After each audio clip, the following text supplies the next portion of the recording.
हैं, लेकिन तुम्हारी अम्मी से नहीं लड़ सकते, वो नहीं मानेंगी। एक दिन के लिए छोड़ आऊंगा। एक दिन के लिए नहीं, हफ्ते भर के लिए छोड़ कर आओ, क्योंकि बाद में हालात बिगड़ भी सकते हैं। मैं तुम्हें जितना चाहता हूँ, ट्रस्ट मी, मैं मॉम को मना लूँ। ये तो मेरा दावा था ना कि मैं हर हाल में अपनी अम्मी को मना लूंगी। डरती हो ना तुम उससे?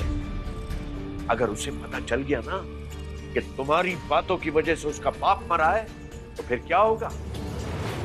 मॉम जब किसी बात का फैसला कर लेती हैं, वो तो कर रहती है। इस घर का हर फैसला मैं करती हूँ। बहरहाल मैं किसी बहस में नहीं पड़ना चाहती, तुम उसे भेजो उसके माँ बाप के घर। मामा, फिजा इस घर की बड़ी बहू है, उसका पूरा हक बनता है कि इस घर के हर फैसले में उसे शामिल।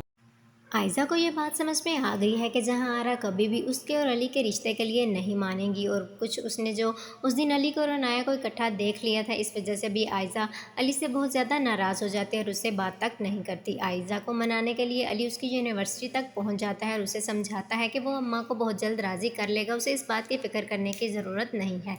लेकिन तभी पास खड़ा उसामा भी बोल पड़ता है कि अम्मा जो फ़ैसला कर लेती हैं वो उसे पूरा करती हैं। अगर उन्होंने आपकी शादी का फ़ैसला अनाया से किया है तो वो आपकी शादी अनाया से ही करेंगी, इसमें कोई भी दो राहें नहीं है। आयज़ा भी अली को यही बात समझाने की कोशिश करती है कि हम पूरी दुनिया से तो लड़ सकते हैं, लेकिन जहां आरा आंटी से कभी भी नहीं लड़ सकते, वो कभी भी हार नहीं मानेंगी। लेकिन अली अनाया को मनाने की पूरी कोशिश करता है और समझाने की भी कि अगर वो ना भी मानी तो मैं तुमसे फिर भी निकाह कर लूँगा, क्योंकि मैं तुमसे मोहब्बत करता हूँ, अनाया से मोहब्बत नहीं करता। दूसरी तरफ जहाँ आरा रज़ा से कह देती हैं कि घर में अली की इंगेजमेंट का फंक्शन स्टार्ट होने वाला है, तो तुम फ़िज़ा को उसके मायके छोड़ आओ, जिस पर रज़ा हैरत ज़दा होकर सवाल करता है कि वो इस घर की बड़ी बहू है, अगर आपको नहीं लगता कि उसको भी इस घर के फंक्शंस में आगे होना चाहिए। जिस पर जहाँ आरा भड़क जाती है और वो कहती है कि ये घर मेरा है और यहाँ पर मेरी हुक्मरानी चलेगी, मैं जिसको चाहूँ उसको इस घर में रखूँ।